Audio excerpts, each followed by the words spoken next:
성공하고 싶으시죠? 그래서 남들보다 덜 짜고 더 많이 뛰고 코인이다 주식이다 남들 하는 건 다 따라하며 살고 계실 겁니다. 그런데 이상하지 않나요? 그렇게 사는데 왜 마음은 항상 불안하고 통장 잔고는 늘 제자리일까요? 그건 당신이 지금 열심히 살고 있는 게 아니라 그저 끌려다니고 있기 때문입니다. 단언컨대 지금처럼 남의 속도에 맞춰 뛰기만 하면 당신의 결말은 벼랑 끝일 수밖에 없습니다. 오늘 당장 당신의 심장이 멈춘다고 가정해 봅시다. 의사가 다가와 당신은 1초 뒤에 죽습니다라고 선고한다면 지금 목숨 걸고 쫓던 그 돈과 명예가 당신의 머릿속에 스쳐 지나갈까요? 장담하는데 절대 아닙니다. 당신이 밤새워 고민하던 아파트 평수나 승진 타이틀은 죽음의 문턱에서 단 0.1초도 등장하지 않습니다. 우리는 모두 영원히 살 것처럼 행동합니다. 언젠가 올 행복한 날을 위해 오늘을 희생하며 살죠. 하지만 그 언젠가는 영원히 오지 않을 수도 있습니다. 죽음은 예고 없이 마치 전복 사고처럼 당신의 삶을 덮칠 것이기 때문입니다. 그때 가서 내 인생은 도대체 누구의 것이었나라고 후회하실 건가요? 만약 당신이 지금 삶의 주도권을 쥐고 있지 않다면 당신은 그저 타인의 욕망을 대신 채워주는 소모품에 불과합니다. 회사가 시키는 일, 사회가 정해놓은 기준, 남들이 부러워하는 시선에 갇혀 당신의 영혼은 서서히 말라가고 있습니다. 이 끔찍한 굴레에서 벗어날 방법이 딱 하나 있습니다. 그건 바로 당신의 뇌를 완전히 새로 설계하는 것입니다. 죽음의 문턱에서 기적적으로 살아 돌아온 한 남자가 발견한 절대로 실패하지 않는 인생의 비밀이 여기 있습니다. 그는 34살에 모든 것을 잃고 나서야 비로소 진짜 인생을 사는 법을 깨달았습니다. 당신도 그 비결이 궁금하신가요? 도대체 무엇이 잘나가던 연예인을 매일 새벽 4시에 일어나 10시간씩 책을 읽게 만들었을까요? 그리고 그 무모해 보이는 행동이 어떻게 그의 몸값을 300억 원으로 수직 상승시켰을까요? 지금부터 그 충격적인 반전의 이야기를 시작합니다. 이 내용을 끝까지 듣지 않는다면 당신은 내일도 누군가에게 끌려가는 노예의 삶을 반복하게 될 겁니다. 사망 선고를 받았던 그 이틀 동안 그의 뇌가 유일하게 보여준 장면은 도대체 무엇이었을까요? 34살에 고명한 그는 세상이 말하는 성공의 정점에 있었습니다. 서울에 집이 2채였고 연예대상에서 우수상을 받으며 화려한 조명 아래 서 있었죠. 하지만 인생은 가장 찬란한 순간에 가장 잔혹한 농담을 던지더군요. 큰 교통사고와 함께 모든 것이 멈췄습니다. 의사는 제 가슴을 열어보지도 못한 채 선고했습니다. 심장이 터지기 직전입니다. 이틀 안에 당신은 죽습니다. 유언을 남기세요. 그때 영화 같은 일이 벌어졌습니다. 내 의지와 상관없이 뇌가 멋대로 주마등을 돌리기 시작한 겁니다. 그런데 참 이상하죠. 그 화려했던 시상식 장면도 통장에 찍힌 수억 원의 잔고도 그토록 아끼던 집 2채도 단 1초도 나타나지 않았습니다.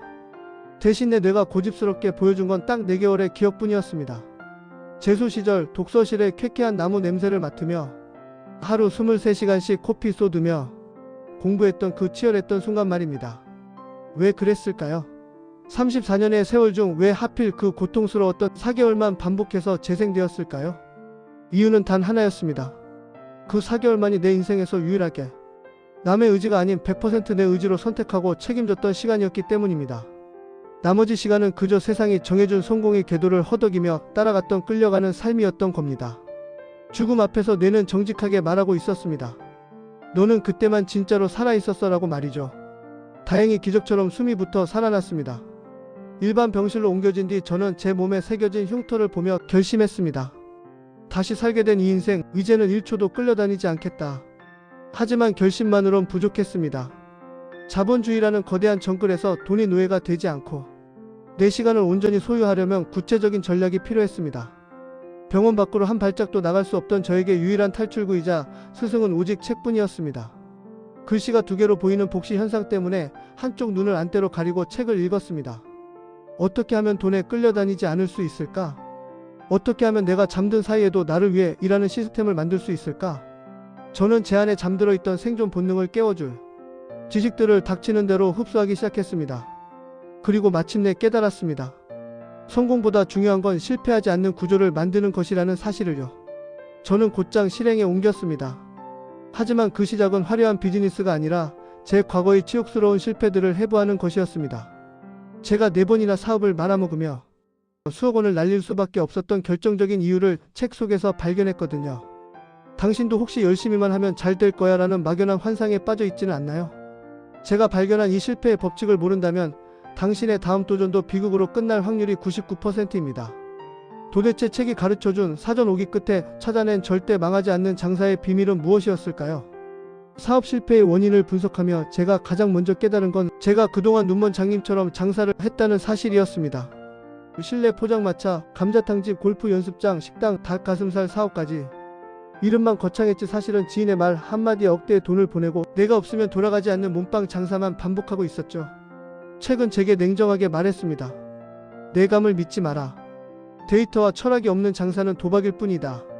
저는 600권의 책을 쌓아두고 선언했습니다. 이번에는 내 의지나 감을 싹 빼겠다. 오로지 책이 시키는 대로만 세팅하고 만약 망한다면 그때는 책을 원망하리라. 그렇게 저는 손자병법을 집어들었습니다. 수천 년 전 전쟁터의 지혜가 현대의 메밀국 수집 식당과 무슨 상관이 있겠냐고요? 천만에요. 손자는 전쟁에서 가장 중요한 것이 싸우지 않고 이기는 것, 즉 승률을 미리 확보하는 것이라 했습니다. 저는 이 원칙을 창업에 그대로 대입했습니다. 천즉 트렌드를 읽기 위해 기후변화와 인구 통계를 공부했습니다. 온난화로 여름이 길어지니 시원한 음식을, 고령화로 건강을 중시하니 메밀을 선택했죠. 또한 부동산과 건축 관련 서적을 읽으며 사람들의 걷는 속도와 차량의 흐름을 분석해 입지를 정했습니다. 과거에 저라면 여기 자리 좋네라며 감으로 들어갔겠지만 이번엔 모든 결정에 책이라는 근거가 있었습니다. 심지어 마케팅도 책이 시키는 대로만 했습니다. 전 세계 마케팅의 거장 세스 고딘은 말합니다. 공짜를 줘라. 그리고 남의 입으로 당신을 칭찬하게 하라. 저는 식당에서 돈 안 드는 공짜 강의를 시작했습니다. 뮤지컬 작사법, 다이어트, 식단 같은 것들이었죠. 손님들은 제 진심에 감동했고 제가 시키지도 않았는데 스스로 SNS에 제 가게를 홍보하기 시작했습니다. 이것이 바로 책이 가르쳐준 순위저재책의 효과였습니다. 이렇게 철저히 준비하니 오픈 첫날부터 손님이 밀려들었습니다. 내 몸을 갈아 넣어 소주 7병을 마시며 손님을 붙잡던 과거의 방식은 이제 끝났습니다. 책의 지식을 시스템으로 치환하자 저는 비로소 가게의 노예가 아닌 주인으로 거듭날 수 있었습니다. 이것이 바로 지식의 힘이고 책의 마법입니다. 하지만 여러분, 여기서 멈추면 안 됩니다. 장사가 잘 되는 건 시작일 뿐 더 큰 위기가 기다리고 있거든요. 사람들은 돈이 벌리기 시작하면 다시 오만에 빠집니다. 저 역시 그랬습니다. 하지만 저를 지탱해준 건 하루 4시간의 독서 루틴이었습니다. 그런데 왜 하필 4시간일까요? 왜 1시간도 아니고 2시간도 아닌 4시간을 고집해야만 했을까요? 이 시간 뒤에 숨겨진 뇌 과학의 비밀을 알게 된다면 여러분도 당장 내일 새벽 4시에 눈을 뜨게 될 겁니다. 고명환 씨, 어떻게 그렇게 매일 도끼를 품고 책을 읽습니까? 제 대답은 의외로 간단합니다. 도끼가 아니라 생존입니다. 우리 뇌는 본능적으로 변화를 거절합니다. 새로운 지식을 넣으려 하면 뇌는 에너지 낭비하지 마 라고 소리치며 당신을 졸리게 만듭니다. 이 본능적인 거부감을 뚫고 뇌 회로를 완전히 재배열하는데 필요한 물리적인 임계치가 바로 하루 4시간, 1년이라는 시간입니다. 출근 전 2시간, 퇴근 후 2시간. 이 4시간은 단순히 글자를 읽는 시간이 아닙니다. 내 뇌를 노예 뇌에서 주인의 뇌로 개조하는 수술 시간입니다. 1년만 이 시간을 버텨내면 뇌는 비로소 깨닫습니다. 아, 이 주인은 책 읽는 걸 좋아하는구나 라고 말이죠. 그때부터는 책을 읽어도 졸리지 않습니다. 오히려 뇌가 지식을 갈구하며 스스로 아이디어를 생산하기 시작합니다. 이때부터 당신은 세상이 정해준 속도가 아닌 당신만의 속도로 질주하는 괴물이 됩니다. 하지만 무작정 한 분야만 판다고 인생이 바뀌진 않습니다. 저는 이른바 엉망진창 독서법을 실천합니다. 요리책을 보다가 갑자기 니체의 철학서를 펼치고 다시 경제학 서적을 뒤적입니다. 전혀 상관없어 보이는 지식들이 머릿속에서 뒤섞이고 충돌할 때 비로소 세상에 없던 통찰이 탄생합니다. 메밀국수를 팔면서 칸트를 생각하고 고기를 굽다가 마케팅의 본질을 꿰뚫는 것. 이 엉망진창의 혼돈 속에서 저는 300억 원의 가치를 창출하는 아이디어를 얻었습니다. 당신이 지금 제자리 걸음인 이유는 지식이 부족해서가 아닙니다. 지식과 지식을 연결할 충돌이 없기 때문입니다.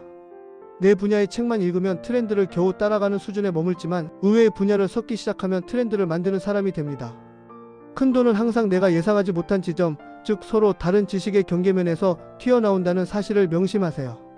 지식의 복리 효과는 당신이 상상하는 것보다 훨씬 더 파괴적입니다. 저는 이제 도서관에 가는 것이 에버랜드에 가는 것보다 즐겁습니다. 억지로 하는 노력이 아니라 내 몸값이 실시간으로 치솟는 걸 체감하는 유의가 되었기 때문이죠. 하지만 이렇게 몸값이 올라가고 돈이 쌓일 때 가장 조심해야 할 유혹이 찾아옵니다. 바로 나쁜 돈의 유혹입니다. 이 유혹을 이겨내지 못하면 당신이 쌓아온 지식의 탑은 한순간에 무너질 수 있습니다. 도대체 어떤 돈이 나쁜 돈이고 어떤 돈이 당신의 인생을 지켜주는 건강한 돈일까요? 이걸 구분하지 못하면 당신은 결국 돈을 벌고도 불행해지는 늪에 빠지게 됩니다. 성공의 궤도에 오르면 누구나 더 큰 숫자를 쫓게 됩니다. 저 역시 메밀국수집이 대박 났을 때 전국에서 프랜차이즈 문의가 빗발쳤습니다. 그때 바로 계약서에 도장만 찍었어도 앉은 자리에서 100억 원은 우습게 벌었을 겁니다. 하지만 저는 그 돈을 단호하게 거절했습니다. 왜냐고요?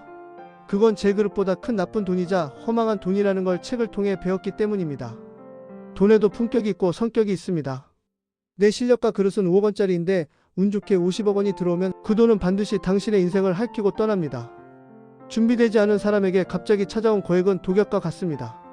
도박이나 투기로 번 돈, 남을 속여본 돈은 들어올 때 제 발로 나가는 게 아니라 당신이 원래 가지고 있던 소중한 자산까지 몽땅 짊어지고 나갑니다.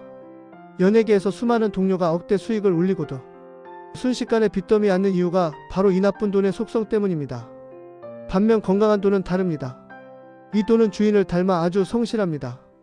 제가 9,900원짜리 갈비를 구우며 손님에게 진심 어린 기쁨을 줄 때 손님이 기분 좋게 지불하는 그 만 원 한 장이 바로 건강한 돈입니다. 이런 돈은 혼자 오지 않습니다. 자기 친구들까지 줄줄이 데려오죠. 단골을 만들고 평판을 높이고 결국 내 삶을 실패하지 않는 단단한 요새로 만들어줍니다. 내가 300억 원을 벌겠다고 자신 있게 말할 수 있는 이유는 제가 이미 300억 원을 담을 수 있는 크기의 그릇을 독서로 빚어놓았기 때문입니다. 많은 사람이 돈만 많으면 행복할 텐데라고 말합니다. 하지만 순서가 틀렸습니다. 행복하게 일하고 그 가치를 인정받아 돈이 따라오게 만들어야 합니다. 저는 지금 돼지갈비를 뒤집는 이 시간이 그 어떤 해외여행보다 행복합니다. 도서관을 짓겠다는 명확한 철학이 있고 내 노동이 누군가의 허기를 달래주는 가치 있는 이름을 알기 때문이죠. 이 마음가짐이 바로 돈에 끌려다니지 않는 진정한 주인의 자세입니다. 자, 이제 당신의 통장을 들여다보세요. 그 안의 숫자가 당신의 실력입니까? 아니면 그저 잠시 머물다갈 신기루입니까? 만약 지금 당장 모든 돈이 사라져도 당신에겐 다시 일어설 지식의 그릇이 있습니까? 이 질문에 당당히 답할 수 없다면 당신은 아직 위태로운 줄타기를 하고 있는 겁니다. 이제 그 불안한 줄타기를 끝내고 절대 무너지지 않는 인생의 기초 공사를 시작해야 할 때입니다. 그 시작은 거창한 사업 계획서가 아닙니다. 내일 아침 당신이 눈을 뜨자마자 해야 할 아주 작고 사소한 행동 하나에 모든 비밀이 숨겨져 있습니다. 인생을 바꾸는 거창한 비결을 기대하셨나요? 놀랍게도 그 시작은 내일 아침 당신의 침대 위에서 결정됩니다. 제가 죽음의 문턱에서 돌아와 가장 먼저 실천한 것은 바로 이불 개기였습니다. 오늘 하루를 내 의지로 시작하겠다는 위대한 선언입니다. 이 10초의 시간 동안 당신은 승리자가 됩니다. 이제 당신의 차례입니다. 거창한 계획은 접어두고 딱 3가지만 약속하세요. 내일 아침 이불을 깨고 나를 위한 확언을 한 문장 내뱉고 10분만 책을 펼치는 겁니다. 이 사소한 반복이 복리로 쌓여 당신의 인생을 송두리째 바꿔놓을 것입니다. 자, 이제 이 영상을 끄고 당신의 첫 번째 문장을 찾으러 떠나볼까요?